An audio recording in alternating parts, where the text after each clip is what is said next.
Praise the Lord. Let us turn to the book of Psalms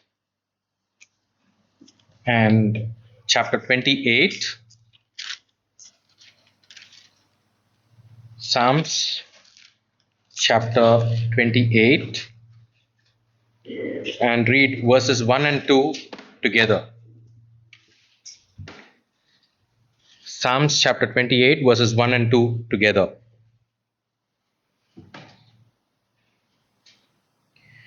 Unto thee will I cry, O Lord, my rock. Be not silent to me, lest if thou be silent to me, I become like them that go down into the pit. Hear the voice of my supplication when I cry unto thee, when I lift up my hands towards thy holy oracle. Let's pray. Allowing Heavenly Father, as you come in the present, thank you, Lord, for giving this opportunity to come and be in your presence, Lord, even now. Unworthy servant I am.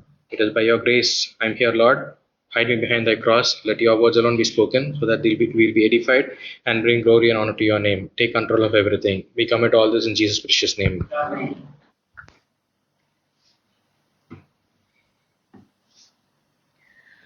Here in verses 1 and 2, we see that we have to cry unto the Lord. We are all gathered here to put forth our supplication unto the Lord. We pray with one accord, and united we are in His presence over here. If we are not united in spirit, let us confess ourselves before we take part in this ministry. Because there should be oneness in us. We should have the oneness when we pray. As the Word of God says, though we might be few in number, our prayers will be effective, and God can answer each and every request we put forth unto Him. So, the quantity doesn't matter, the quality is what matters for the Lord. That's what we read in Matthew chapter 18. Let's turn to the book of Matthew chapter 18, very familiar verse for all of us. Matthew chapter 18 and verse 20 altogether. Matthew chapter 18 verse 20 altogether. For where two or three are gathered together in my name, there am I in the midst of them. So, from the word of God, it's very clear. Does not matter how less the count may be, the number, that doesn't matter. It can be even 2 or 3. That is sufficient for the Lord to put forth the request and God to answer us, to God to hear us. But here we see something. We have to be gathered. It's sometimes people say, it's not that I have to come to the church, I can pray alone. I have the relationship with God. God answers me. God hears me. Here the word of God says we have to be gathered. Next, it is together. Togetherness has to be there. In one place, in the Lord's place, in the Lord's house, to gather and pray is different than what we pray individually. With one accord, with one mind, and with one spirit.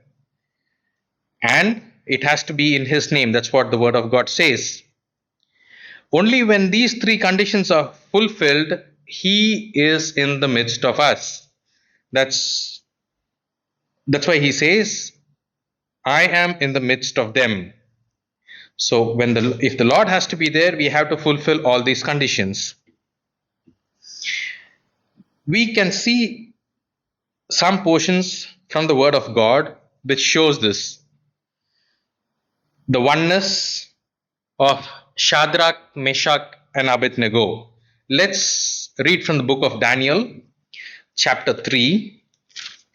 Daniel, chapter 3, verses 16 to 18. Daniel, chapter 3, verses 16 to 18. Altogether. Shadrach, Meshach, and Abednego answered and said to the king, O Nebuchadnezzar, we are not careful to answer thee in this matter. If it be so, our God whom we serve is able to deliver us from the burning fiery furnace, and he will deliver us out of thine hand, O God, king. But if not, be it known unto thee, O king, that we will not serve thy God, nor worship the golden image which thou hast set up. Here we see all the three of them were together. There was no difference of opinion between them. All of them had the same mind. All of them were able to answer the king. All of them were ready to face the situation. All of them were ready to face the fiery furnace together also. All of them had the same faith, which we read in verse 17. If it be so, our God, whom we serve, is able to deliver us from the burning fiery furnace. They are not depending on anybody else, they are depending on the Lord. And he will deliver us out of thine hand, O king. That is the answer they give him. But at the same time, in verse 18, we see they say, even if it doesn't happen, but if not unto thee, O king, that we will not serve thy gods, nor worship the golden image which thou hast set up. So, this is the kind of oneness they had. This is the faith all the three of them had in the living God. This is the trust all of them had in our Lord Jesus Christ, our God. They were very much sure God will deliver them. Here, I don't think they would have known that God will be with them, walking with them in the fire. They did not answer the king in a different way. Oh, our God will not let us be put in the fire, or God will not deliver us. Our God will destroy you, or our God will not allow you to do as you wish. They did not say to him, God will deliver us by not putting us in fire. Here we see they just say, our God whom we serve is able to deliver us from the burning fiery furnace, and he will deliver us out of thine hand. That is the words also which they spoke. They never offended anybody, but they were trusting the Lord and putting all their faith only in him. Though the furnace was heated 7 times more than the normal, nothing could harm them even a bit, because the Lord was with them. A small fire also kills so many people. We see that. Nowadays, it's common, the electric crematorium. In a short span of time, the entire body gets burnt and is made into ashes. Here we see the furnace was heated 7 times. How it would have been. That effect we can see in verse 22. The flame slew those men that took up Shadrach, Meshach, and Abednego. Why? The furnace was exceedingly hot. People going near also will get burned. But here nothing happened for them. Even when they were put in the fire, nothing happened. The Lord was with them. We also have to face many challenging, difficult situations in our lives. If we are prepared like these men for the situations, if we surrender our lives like these three men surrendered their lives. They said, even if God doesn't save us, we will not worship. That is the kind of faith they had. That is the commitment they had towards the Lord. When we are like these men, God will be with us and he will deliver us.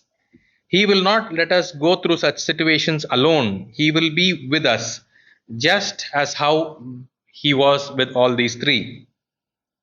Because of that, what happened? Verse 24. Then Nebuchadnezzar the king was astonished, rose up in haste and spake, did not we cast 3 men bound into the midst of the fire? Verse 25. I see 4 men loose, walking in the midst of fire. They have no hurt. The form of the fourth is like the Son of God. Because of our lives, many heathens can know the Lord if we are true to Him from our lives. Our Lord is always with us. He will never leave us alone. Is not only with us, He is a God who delivers us.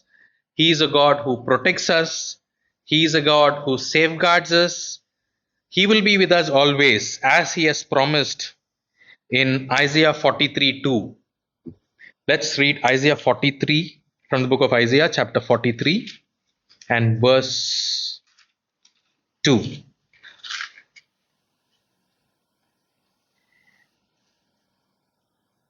Altogether. When thou passest through the waters, I will be with thee, and through the rivers, they shall not overflow thee. When thou walkest through the fire, thou shalt not be burned, neither shall the flame kindle upon thee. We might go through certain situations, but God is with us, and He will be giving us the victory. And in verse 43, verse 5, we read, Fear not, for I am with thee. The Lord is with us. In the 16th verse, we read, He makes a way in the sea, a path in the mighty waters. The Lord only can make the way for us, nobody else. And in verse 19, we read, He makes a way in the wilderness, rivers in the desert. He guides us and leads us in the right direction if we surrender to Him. We also have to wait on the Lord, which we see in Psalms 27 and verse 14. If we read Psalms 27 verse 14, we read, Wait on the Lord. 20. Wait on the Lord, be of good courage, and He shall strengthen thine heart. Wait, I say, on the Lord. So we should depend on the Lord and also wait on the Lord. Then what happens? In Psalms 28 verse 6 we read, Blessed be the Lord, because He hath heard the voice of my supplication. Our God hears whatever we pray to Him. And verse 7, The Lord is my strength and my shield. My heart trusted in Him, and I am helped. When we trust in the Lord will definitely help us. So we have to trust in Him and wait on Him. In verse 8 we read, He has the saving strength of His anointed. The Lord is their strength. When we depend on Him, He gives us the strength. So let us trust Him. Let us have the confidence in Him. Let us have the hope in our Savior. Let us put forth our prayers, petitions, and supplications unto Him with faith that He is with us, He will deliver us and answer all our prayers, whichever we put forth to Him. With these thoughts, we'll enter into our prayer session.